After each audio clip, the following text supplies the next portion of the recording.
I am the Tofu Golem. Please enjoy the video.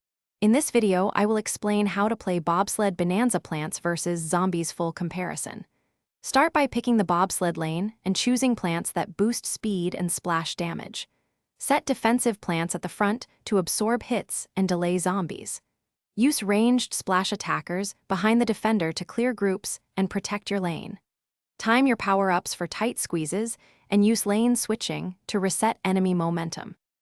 Define clear roles for each plant to streamline your strategy and reactions.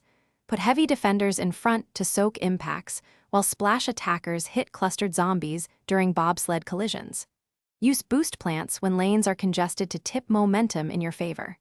Keep utility plants ready to remove projectiles or slow key threats.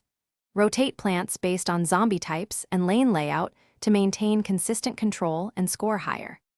If you're finding this guide helpful, please subscribe and hit like. It keeps content coming.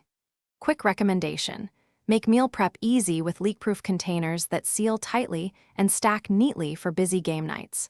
I love them for saving time between matches and avoiding sticky messes during long sessions.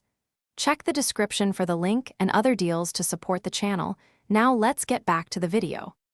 Mastering timing is the fastest way to win Bobsled Bonanza matches. Deploy boosts as bobsleds enter narrow sections, so splash damage affects many zombies at once.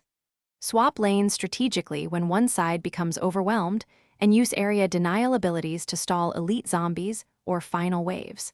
Conserve resources for clutch moments and anticipate enemy spawns to keep your lanes balanced. Practice these timings to turn close games into comfortable wins. Thanks for watching. Consider subscribing if we helped you today.